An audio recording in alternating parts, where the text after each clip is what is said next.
Welcome to Sovereignty in Action. I'm your host, Ian Record. I'm honored to be joined today by Twila Cassadore, who works with the Pre-Reservation Innate Diet and Healthcare Project on the San Carlos Apache Reservation. Welcome and good to have you with us today.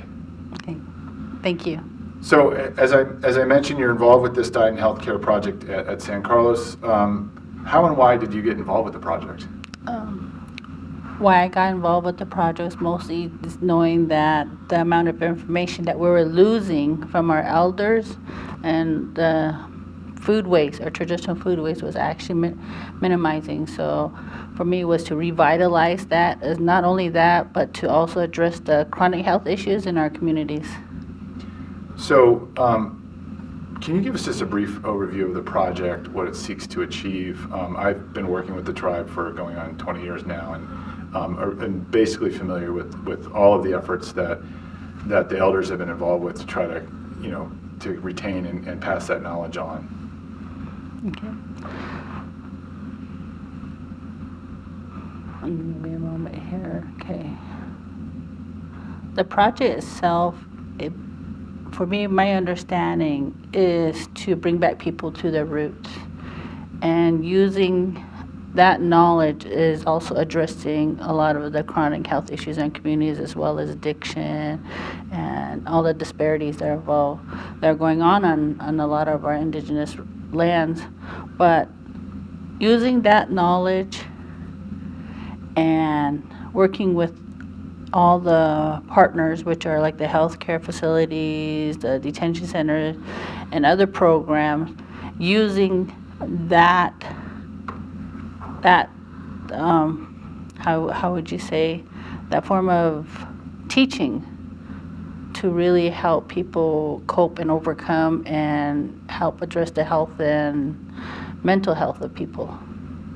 So, a lot of the work that you do is about resurrecting and revitalizing the traditional Western Apache diet, and specifically to get your fellow Apache people to understand the benefits of that diet and actually practice it, right, in their daily lives. Can you tell us a little bit more about that effort, and specifically how you guys looked at the nutritional benefits of the traditional diet as opposed to what so many of your fellow Apache tribal members consume today? Okay, so looking at the traditional diet, we found through the nutritional analysis that was done, we're looking at how extremely healthy it really is. It was high in numbers. It was like low in sodium, low in fats, low in unhealthy sugars. I mean, but it was very high in nutrients and micronutrients, and in comparison to what people are consuming today. And what was consumed before was actually less as what we're consuming today, because they were whole food. So with whole food, you actually get really full.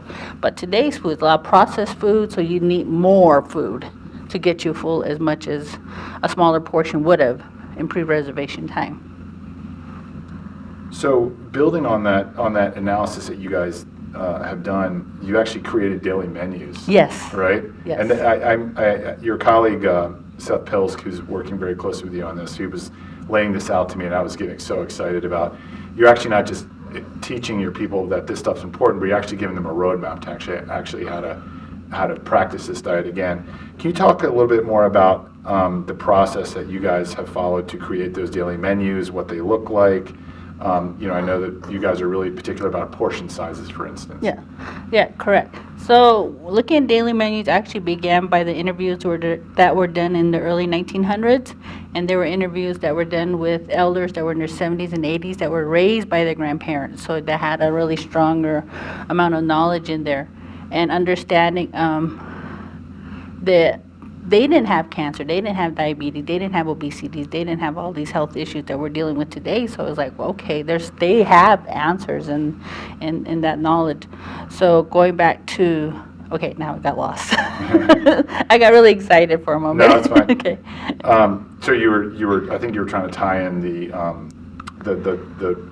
traditional knowledge into the daily menus and all that kind of stuff. Okay, yeah. So going back into the daily menus, you're realizing it was all based on portion. They didn't eat breakfast, lunch, and dinner.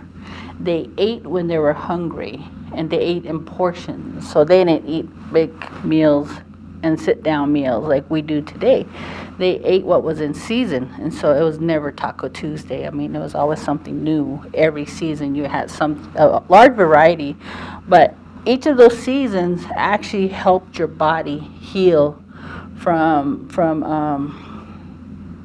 let's say it's like sickness that is coming, but it already prepares you, like antibodies or antibiotics, but it's a natural one, and it prepares you for next season. Everything ahead of the season actually prepares you for what's coming. So, full disclosure, Okay. as you know, I worked for a good 10 years with the Elders Council at your tribe to develop an ethno-history of the Iravipa area, which is an area just south of the current San Carlos Apache Reservation. But prior to the reservation times, it was a homeland to many Western Apaches, and still is very culturally vital to the food sovereignty of your people today. And part of what my book looked at was the precision of what you just talked about. It's the seasonal subsistence cycle and how precise it was, and how so much of what the Western Apache Society was framed around was understanding when those subsistence resources were available, how to harvest them, how it helped create that nutritional balance throughout the year. And I assume that's part of what you're doing is recapturing that, making sure that knowledge is not just passed on to future generations, but implemented today. Oh, yes, that's correct. We do have, working with that, we're able, along with the Elders Council, along with other partners, we're able to create a nutritional analysis on the large numbers of plants throughout the seasons, but it's also based on the calendar and the moon phases, so we're able to put that in illustration for people. We do have books that we are presently and have worked on that help people that are very disconnected, and they don't have the resource with elders to do this. Like, we're very fortunate to be able to speak with elders. We're very fortunate to have sat and actually learned from these elders about when these foods were in season. So being able to replicate that in today's way for young people to learn, for people that actually live off the reservation, that are distanced from home. So that's what we're able to do with the food. And I know to date you guys have created daily menus for 8 days for each month. Yes. Right? So that's, my math's not the best, but I believe that's 96 days throughout the calendar year. So about a quarter of the days throughout the year, and I assume you're hoping to build that out Oh, yes, a little definitely. bit more. Yes. But so just throw out, if you can, what like a daily menu might look like in August or May or something like that. Okay, so you're looking at we're wintertime. So wintertime, you got a lot of grains that you have stored. You've got like agaves, or you've got the yucca fruits that you have stored. Oh, better yet, let me show you. Give me that bag over there, Zara. I have to show you this. All right, pause. So, pause. Yeah, give me that backpack. So I'll show you. Show and tell. I carry my food with me. It's just habit.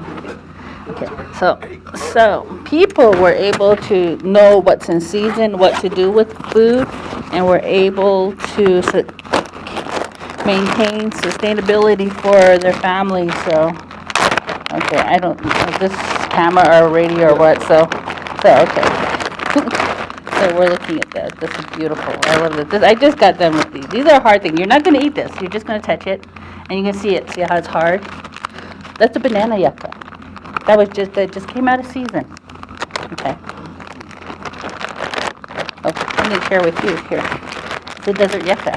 And you might be familiar with it, the desert yucca. Okay, let me show you this.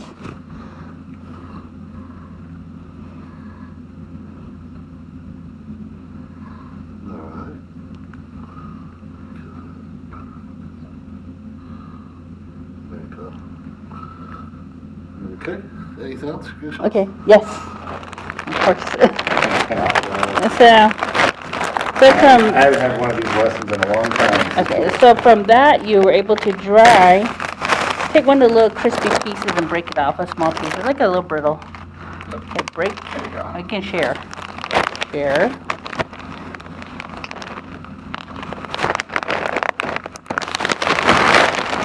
Almost like cornflake size. Mm-hmm. Yeah. Okay, so people dry those. Okay, We can throw that in here, but you're gonna take a pinch of this too. All right. You're gonna take a pinch of this and taste it. And tell me exactly what you think of it. It's like sweet. Sweet. So people didn't have sugar Right. back then. People had abundance of food in season. So this is one of the sweet food that were in season. This and berries. That's a desert Swallow fruit. fruit in the late spring, right? Yeah, the same thing. So this is the desert yucca. Wow. And you're able to make a mush with it. You can add it with the corn mush, which was introduced, corn was introduced, and also other grains, and you're able to mix in and actually make cakes and things. So like for this moment, it would be this and deer meat and a small amount of grains. You're looking at spring, you got so much green roots and tubers and berries up, and you can eat as you're walking. You're looking in summer, you find all these amazing like saguaro fruits, the prickly pears, you find the agaves, you find the greens, some of the greens, you find some of the mustards, you find some of the grains, there's so many food out there. And for a person to look at what's in season, there's a large variety. We have it's like amazing. You go outside and people will say, oh, there's nothing out there. And I go out with my elders and they'll identify all these foods like roots, tubers, berries, nuts, and all these beautiful foods. So I can't just say in spring there's this because it depends on, because the climate change has affected a lot. So looking at the amount of water that a land location has determined. So going back to where people could identify land areas and what was growing, it changes every time. So learning that pattern takes a lot of time. So that's something that our ancestors had. It just amazes me. They were just like, they knew where food was. And that's the amazing part about doing this project, working with the youth, is seeing that energy in our young people come back. And it's like talking about desert wood rat, which is going to be in season in a month. It's a little tiny white-throated wood rat. And he's about a pound after you cook him. He tastes really good. And so for the young people, they go home after they've hunted, and all their parents know where they went hunting. So they'll go, the grandma will say, where'd you go today? And then they'll say, we went with them, went hunting. Goes, I heard you went hunting for glushcha. And they'll say, yeah, we did. And they go, did you kill it? They go, yeah. Then later they'll say, did you eat it? And then they'll wait, they'll sit there, and he goes, yeah. He goes, how did it taste? Was it good? Because, yeah, it tastes like chicken. But in that moment, Grandma has for decades has never talked about glushcha because it's a one time deemed as poor people's food, or people about Seneca. It's for those people. But they were so rich in this knowledge that because you couldn't buy it, society stereotyped them as poor. For this young person coming home to her family and saying what she did, it's like taking this book off a shelf. Dusty book sat there for decades. We cooked it like this, we ate it like this, we hunted here, your grandma used to make it for us like this. All these stories sat in this book for decades.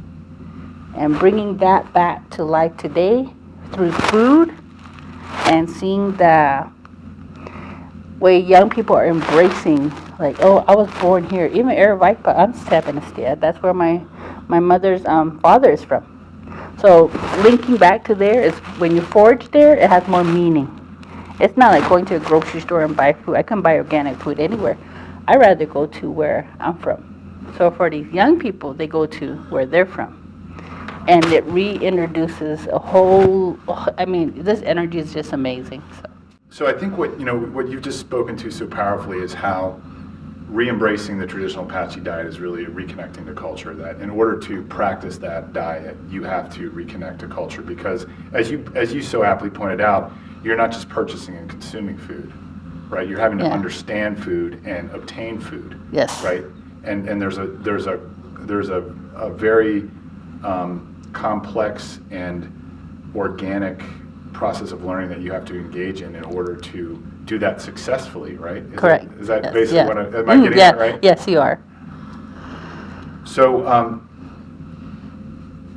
I think you touched on this a little bit earlier, but and we just mentioned the cultural piece, but it's not just about nutritional intake to make the physical body better, but there's so much more to it than that. Re-embracing and living a traditional Apache diet and reconnecting with all those people that you need to reconnect with in order to do that well brings about so many other kinds of benefits. Can you talk about the benefits beyond just the physical being? Okay, so you're talking about going back to, okay, like for one, I'll say, what was your name again? Ian. Ian, nice to meet you. And what was your name again? John. John, nice to meet you, John. Okay, so going out into the desert is the same thing. I met a person. There's Ian. They all have a name. Every plant has a name. And teaching young people, it's not about us as humans. It's about us as a whole. They're family. They're part of our living relatives. They're living with us. And teaching them that and teaching them to respect all beings, all living, and all everything on top of Mother Earth, and reconnecting that. That's a whole different way. It's hard to explain in an academic world because it comes back to a cultural component. And for teaching young people about that, it gives them meaning. It gives them purpose, and they feel like they're proud. They're proud, and they go back. Yeah, I have to get that degree because I have to represent my tribe. I have to get that degree because I have to help protect the tribe's land, and I have to protect the waters. I have to. They see something more than just food. They see that this is their family, and they have to help protect and maintain the land in order for us to exist. And you reminded me before we started the interview that you had joined along with me on field trips to the Arabipa area, which was a heart of a lot of this a traditional Apache food sovereignty, for the lack of a better term, where the Apache people were and still are to some degree still able to procure so many of these foods that are so important to not just their nutritional intake, but just who they are as people. Those experiences were kind of spiritual for me as an observer, just watching the young people, reconnect and understand that this is who I was meant to be. This is what I was meant to do, and I assume you see that in your work every single day. Oh, I do. Yeah, I definitely do. I tell people, some people take me as a little peculiar, but I go over there. I'm so thankful to see a plant. I'll just hug a tree, or you go and touch the earth. I have to touch the earth. It's just something comes. I don't know. The only way I can say is I feel alive. I feel alive. And again, I'm gonna give you a small brief history as to why I feel this way. Okay, I'm a recovered addict, and it's been 17 years now. What helped me heal was being with elders and reconnecting with our traditional foodways.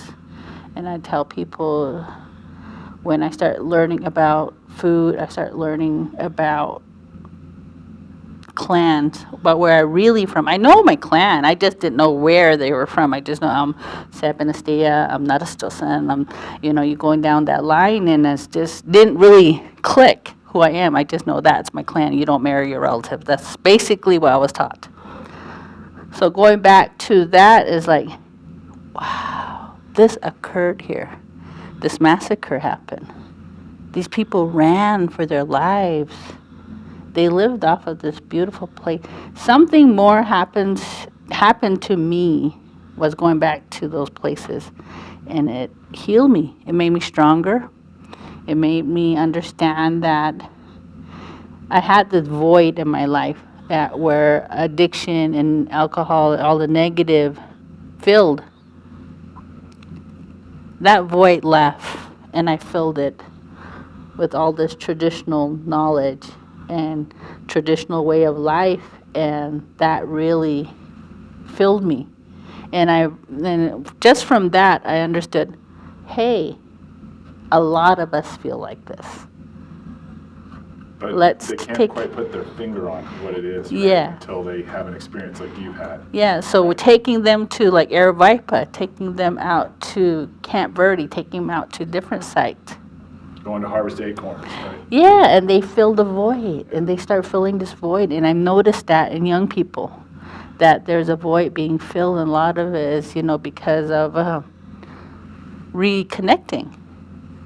So another way you've implemented this recaptured knowledge, if you will, is weaving the traditional Apache diet into individualized healthcare plans for specific folks that you're working with. Yes. If somebody has an issue with diabetes or some other malady that they're dealing with, it's working with that person to say, okay, these kinds of foods can be helpful in this way. Can you talk a little bit about that? Oh, yes. So we're working with our healthcare providers, which St. Carlos Healthcare, as well as our diabetes prevention program, and really sharing that nutritional analysis and numbers with them, so they're able to identify the types of plants that are in season, that are accessible to people that are in the community, which they can use in substitute of what they're used to buying out at the store, like fruits and other, I say junk food. So once you introduce them something like this that's sweet, like, hey, that's good. I don't need to add sugar to my whatever they're adding it to. Even for baking, this is perfect for baking, but it's healthier. It's doing their body more good than the sugar. So teaching them that and sharing that knowledge, it's been well received. It's well received, and just seeing the difference it's making in people's lives is wanting to learn more. Wanting to like, oh, what's in season now? What can I eat instead of this? What can I change out? This season. That's great. So I know you're a young lady, Yes. but where, say 20 years from now, I assume you'll still be doing this work. Oh, yes. And where do you hope that how this will have evolved, 20 years from now? What do you hope to see that, the fruits of your labor, Seth's labor, everyone else is involved with? Where do you hope to see your community in terms of their living of this traditional diet? For now, okay, I can say my hopes for 5 years from now is they won't need me anymore. They'd have this knowledge that'd be shared among all the people in the communities, and seeing it further, seeing that it's in the healthcare system, seeing it's in the school system, seeing that these foods are available to our tribal people, and that they don't have to go through this USDA barrier thing and all these red tapes in order to have traditional food at the table.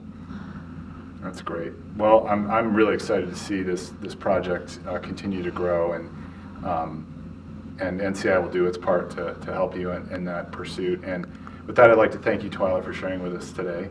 I can't wait to eat some more of what you shared. Okay, yeah, definitely. It's been an honor.